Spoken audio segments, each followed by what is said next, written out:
Welcome to this explainer. We're skipping the preamble today to dive straight into the hard data driving Ireland's recent transport protests.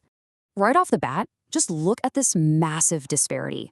What's actually triggering these protests isn't some high-level ideological row over national policy, not at all. It's the crushing cost pressures hitting ordinary working families. I mean, the policy decisions are completely dwarfed by the sheer financial weight people are carrying right now. We're talking the price of petrol, diesel, your motor tax, insurance, the whole lot. The source material makes it crystal clear. This is a wallet issue first and foremost. Section 1, the breaking point decoding the anger. So the core friction we're looking at here is a total, massive misalignment between these well-intentioned transport policies coming from the top down and the everyday lived experience of folks who are actually feeling the pinch. You know, when policymakers draft environmental or transport goals, they're looking at a spreadsheet of the future. But the working family in Ireland, well, they're looking at the clock, and they're looking at their bank balance today. The data points out that when these two perspectives don't align, you get a breaking point. It's that massive gap between the vision for a greener Ireland and the practical, harsh reality of how an ordinary person gets from A to B without completely emptying their bank account. Moving on to Section 2, policy versus lived reality, the everyday squeeze. This perfectly illustrates the divide we're talking about. On one hand, we've got these overarching policy decisions, national transport goals, emissions targets, long-term infrastructure planning. And look, these are big, necessary national conversations, absolutely. But over against that, we have the lived experience, the daily cost pressure on families. It is literally costing folks an absolute bomb just to keep moving, to keep the lights on, put the dinner on the table, and keep the car on the road, to pay for the whole shebang. The analysis shows that when those top-level goals make the day-to-day reality financially unbearable, well, the social contract starts to fray. It's your classic case of what sounds brilliant in a boardroom versus what actually works on a dark, wet Tuesday morning in November.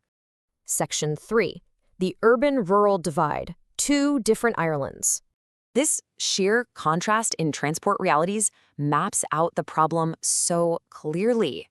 Think about it. If you live up in Dublin or smack in the middle of Cork or Galway, public transport, while maybe not absolutely perfect, is a viable option. But for a family living down the country, it simply isn't. The bus might come twice a day, if you're lucky. You absolutely need a car to get to the shops, to get to the GP, to get to work. So introducing a one-size-fits-all policy that penalizes car usage, that becomes a massive, massive source of friction for ordinary workers outside the major urban hubs. The data is clear. Punishing car use without providing a viable alternative doesn't actually reduce driving in rural Ireland, it just reduces a family's disposable income. Section 4, beyond just the car, the base of the iceberg. This isn't just about cars, it's about affordability. As this direct quote from the source material really hammers home, these protests we're analyzing, they aren't fundamentally some anti-environment stance, not at all. The data doesn't show a population that hates public transport or green initiatives. Rather, it shows a really desperate plea about affordability.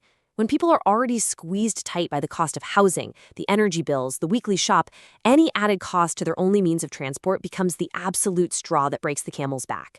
These protests are a manifestation of sheer financial exhaustion, not just a transport preference. So the crucial point we're left to ponder at the end of this explainer is this. As these essential environmental and transport policies push forward, how do we actually bridge the gap between our national goals and the daily, lived reality of the Irish working family? How do we build a transport system that looks after the planet, but without leaving ordinary people down the country and out in the commuter belt footing a bill they simply cannot afford? Look, it's a massive challenge, and how we answer it is going to define the next decade of Irish life.